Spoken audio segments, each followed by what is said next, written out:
Poor single mom denied Medicare for sick baby. The millionaire watching changed everything instantly. The city wept that night, its sorrow etched in the rain that crawled down the hospital windows like weary tears. Inside, beneath the pale flicker of fluorescent lights, a mother stood alone in the waiting room, her arms wrapped tightly around her son, her body trembling with each silent minute that passed. Please, he needs a doctor now. They said the Medicare should cover it. It's been approved for months. Ma'am, I'm sorry, but your coverage lapsed last week. The system shows an unpaid balance. We can't process treatment without confirmation. But that's impossible. I called yesterday. They told me it was active. Please just look again. He can't wait. I understand, but rules are rules. You'll need to contact the state office in the morning. Until then, there's nothing I can do. He might not make it till morning. Around her, people averted their eyes. It wasn't cruelty, just the quiet fear of seeing pain too real. But somewhere across the waiting room, a man did not look away. Noah Whitmore had come here for reasons of his own, a business meeting with the hospital board, a courtesy visit for a charity fund. But in that moment, none of it mattered. He watched the woman, her trembling hands, her rain-soaked hair, her child fighting for breath, and something inside him stirred. Something he thought had died long ago. That sound would stay with him, the sound that would change everything. Because sometimes, life isn't changed by the things we plan, but by the cries we can't ignore. Before this night ended, one man's choice would rewrite two lives forever. Welcome back, my lovely family. I pray this story brings you glad tidings now and always. If you're new, this is your opportunity to become a part of this community by hitting the subscribe button. In order for you not to miss the next story, please also hit the notification bell icon now. Don't forget to let me know where you're watching from. The clock above the nurse's station blinked past midnight, its red digits carving time into the silence. The storm outside had drained the world of color, leaving only the pulse of fluorescent white and the hum of exhaustion that filled public hospitals after dark. Nancy Johnson stood at the vending machine, both hands wrapped around a paper cup of coffee gone cold before she ever tasted it. Eli slept in her lap, his small chest rising in shallow, uneven waves. She whispered to him sometimes, nonsense words meant to sound like lullabies, meant to hide her own trembling. The waiting room smelled of bleach and fatigue. Somewhere behind a partition, a janitor mopped the same square of floor for the fourth time, trying to make order from chaos. The receptionist who had denied her hours earlier was gone now, replaced by a security guard scrolling through his phone. Nancy's phone battery flashed 1%. The last call she'd made had been to her second job, leaving a voicemail that she wouldn't make it in tonight. Family emergency, she'd said. The truth was simpler. She'd run out of ways to choose between survival and dignity. A mother shouldn't have to beg to keep her child breathing. But poverty, Nancy had learned, was a language the world heard only when it screamed. She stared through the glass doors at the parking lot. Cars glistened with rain. Somewhere out there, other mothers were sleeping under warm blankets, their children safe beside them. She wasn't angry at them. She was angry at herself for envying them. The lights flickered. A nurse passed by, offering a sympathetic smile, the kind that says, "I wish I could help." It was enough to keep Nancy from collapsing completely. When you have nothing left to give, even a stranger's glance can feel like mercy. She thought of the stack of unpaid bills at home, the final notice letters, the half-written prayers tucked into the Bible her mother left her.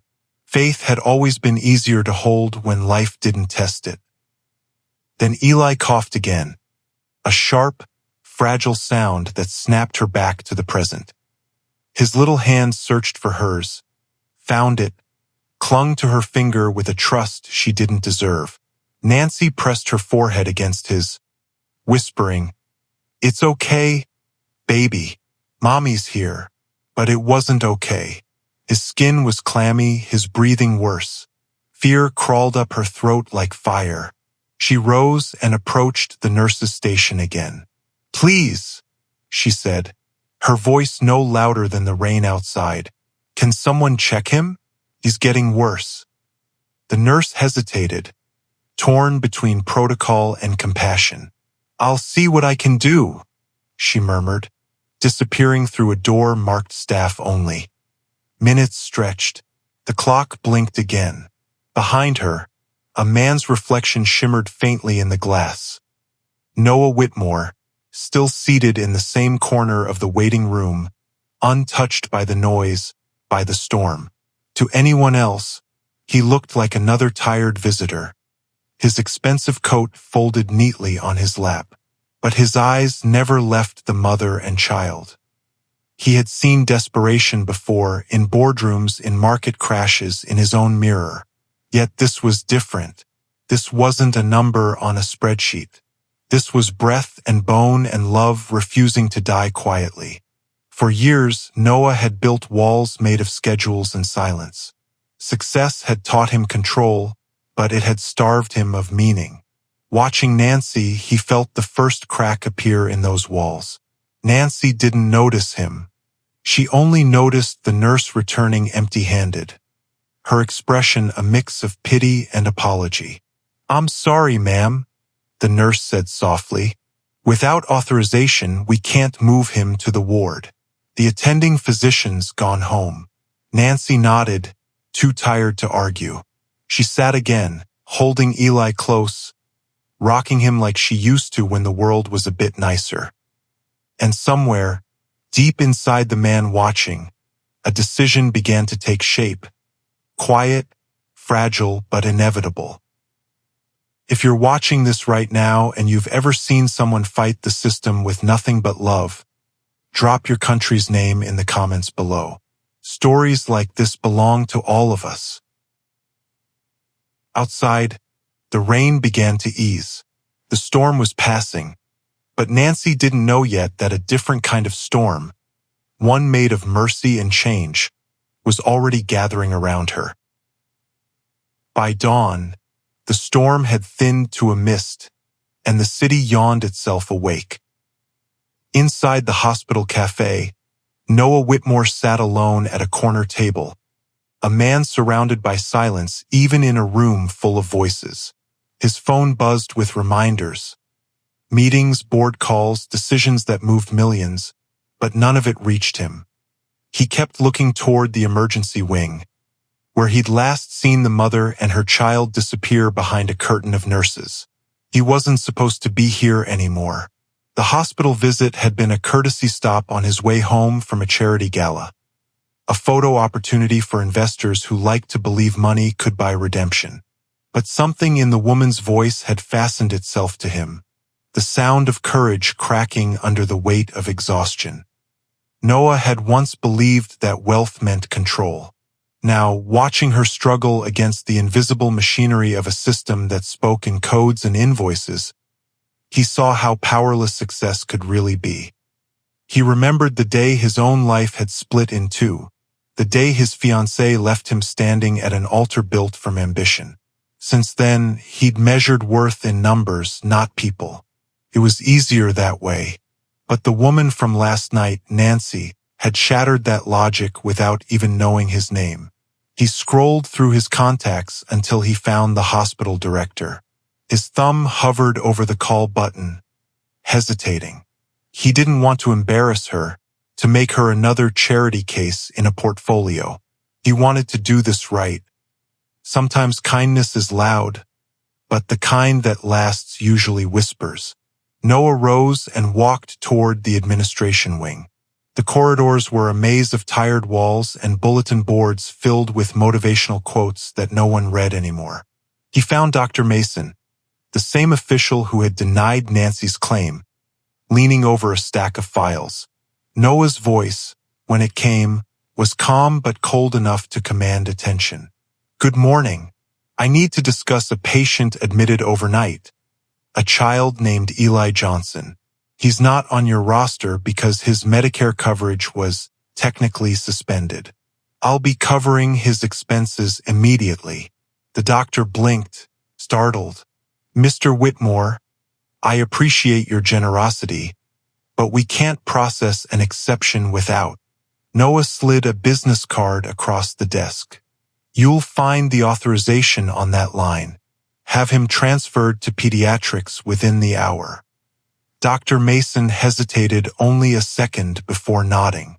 Influence moved faster than compassion here. And just like that, bureaucracy bent its knee to money once again. But for the first time in years, Noah didn't feel powerful, he felt human. Back in the waiting area, Nancy sat slumped in the same plastic chair, her eyelids heavy, her body folded around her son. When the nurse approached with a wheelchair and a quiet smile, Nancy's first thought was that another family had arrived, another child in need. Then the nurse called her name. "Mrs. Johnson? We're moving Eli to pediatrics. A private sponsor has cleared the costs." Nancy blinked, confused. "A sponsor? Who?" The nurse shook her head gently. "He asked to stay anonymous." Nancy's hands trembled. She followed them down the corridor, her mind spinning between disbelief and gratitude. In every life, there comes a moment when the walls shift, when despair loosens just enough to let a single thread of hope through. For Nancy, that thread appeared in the form of a stranger's mercy. In the cafe window above, Noah watched them pass. He didn't move, didn't speak. He only watched the small boy's head resting against his mother's shoulder, the faint smile that returned to her lips for the first time in days. And in that fragile smile, he found something he hadn't felt in years: peace. If you've ever seen kindness unfold quietly like this, tell us where you're watching from. Compassion doesn't need borders, it only needs witnesses. Outside, the rain had stopped completely, but inside Noah Whitmore, something new had begun. Morning painted the ward in pale gold, the kind of light that pretends the night before never happened. Nancy sat beside Eli's hospital bed, watching the monitors blink in rhythm with his small heart. He looked peaceful now, oxygen steady, color returning to his cheeks. For the first time in days, she let herself breathe. The nurse had told her that an anonymous donor had covered the full cost of care. She didn't know what covered meant in dollars or forms, but she knew it meant her son was alive. Gratitude pressed heavy in her chest, tangled with guilt that someone else's generosity had accomplished what she could not. She whispered a thank you that no one heard. Downstairs, paperwork moved from desk to desk, signatures chasing stamps. The system that had turned her away last night now turned its wheels smoothly, as though it had never failed her. The machinery of care is strange. It grinds to a halt for those who need it most, yet hums like clockwork once money oils its gears. Nancy spent the day by Eli's bedside, clutching the stuffed rabbit she'd brought from home. The nurses came and went, voices low and efficient. One of them, Mrs. Hughes, lingered a little longer, adjusting Eli's blanket even when it didn't need adjusting. "You've been through a lot," she said softly. "He's a fighter. So are you." Nancy smiled faintly. Sometimes fighting just means not falling apart. Mrs. Hughes nodded, eyes kind. "That's more strength than most people ever find." When she left, Nancy opened her phone. The screen filled with messages she hadn't been able to answer. Her landlord's reminders, her manager's "we need to talk," her sister's unread check-ins. She began typing replies, then stopped. None of them would understand this mixture of relief and shame, the way gratitude could sting like salt. She deleted the drafts and just stared at Eli's heartbeat on the monitor.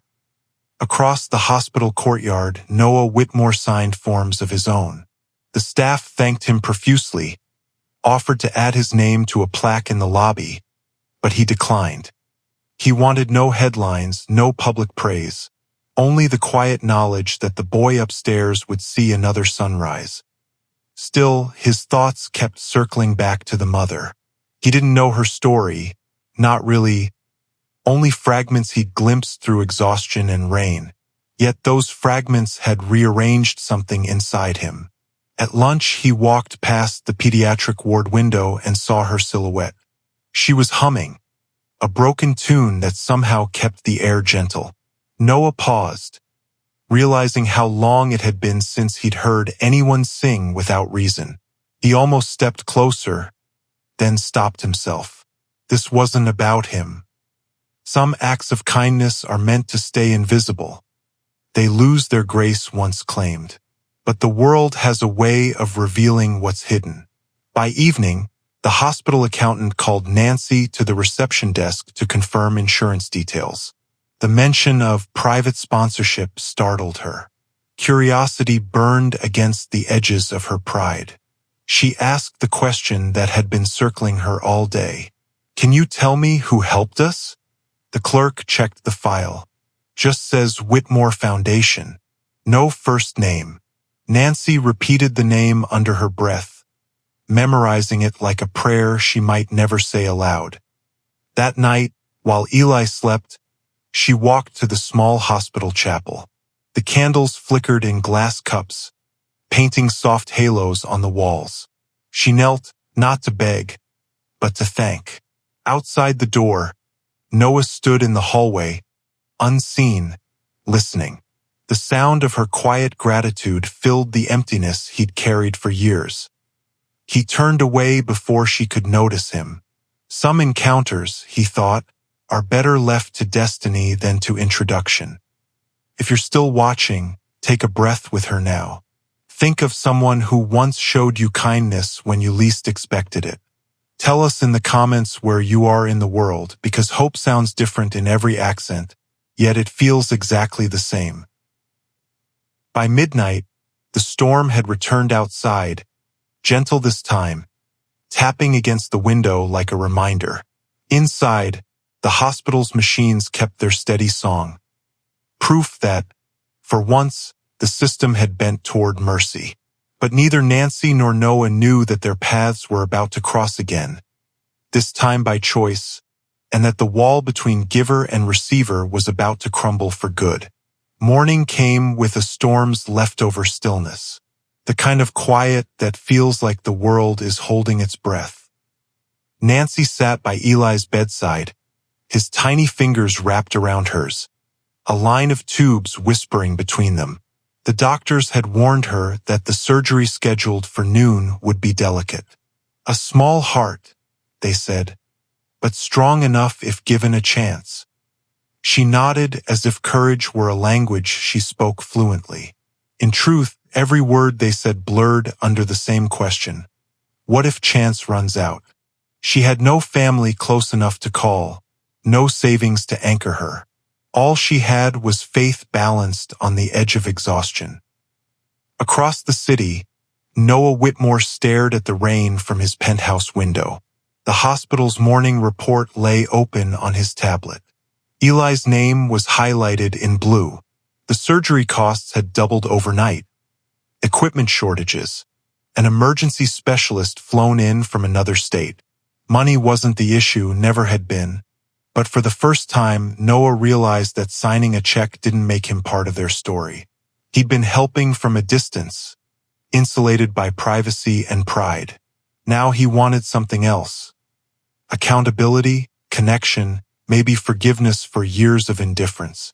He closed the tablet, grabbed his coat, and left without calling his driver.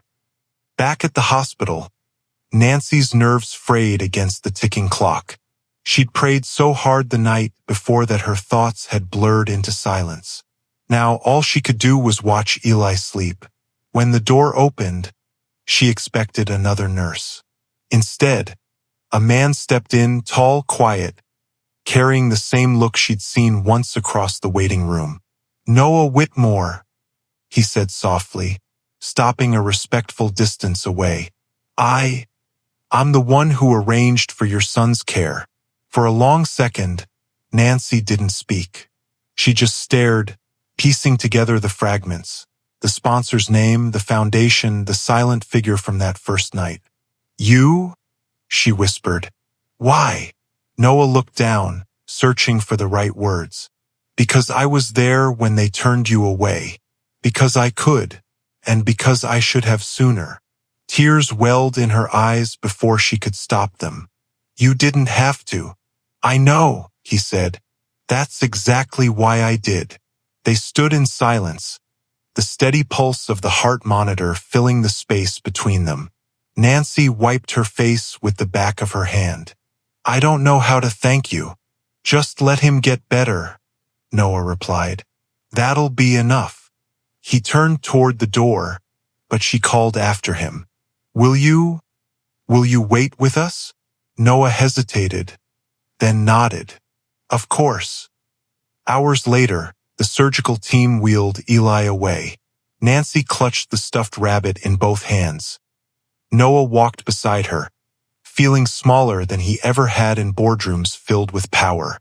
They found 2 seats outside the operating theater, side by side. They didn't speak much.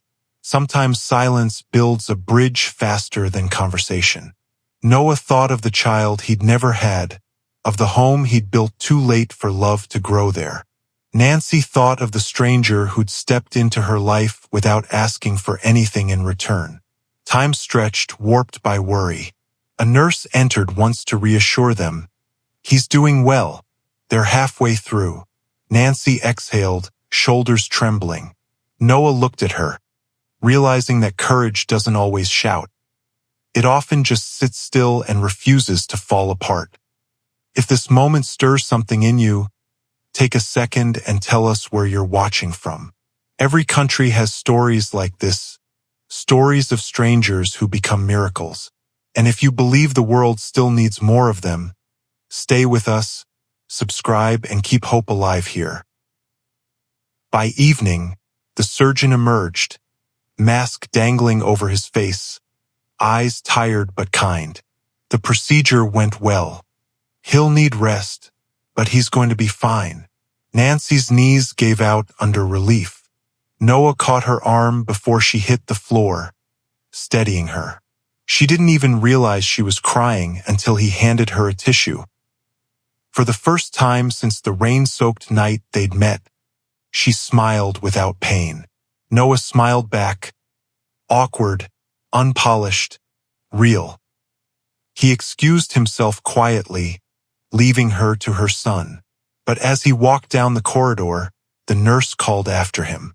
"Mr. Whitmore, the little boy's mother left this for you." It was the stuffed rabbit, its fur worn smooth. A note tucked beneath one paw read, "For the man who remembered us when the world didn't." He stood there a long time, the rabbit in his hand, until the hospital lights dimmed to night mode. Outside, the city glimmered through the drizzle. For the first time in decades, Noah didn't feel like an observer of life. He felt part of it. Dawn came quiet this time, with no thunder, no sirens, only the slow awakening of a city shaking off its rain. In room 407, a tiny heart kept a steady rhythm beneath a web of gentle machines. Eli Johnson was healing. Nancy sat by his bed, hair unkempt, eyes brighter than they had been in years. Every few minutes she leaned forward to touch his hand, just to make sure warmth still lived there. When she finally allowed herself to close her eyes, it wasn't from exhaustion. It was gratitude. Outside, hospital life continued. Breakfast trays, clipboards, tired laughter. But for Nancy, time had changed. The future no longer looked like a wall. It looked like a door.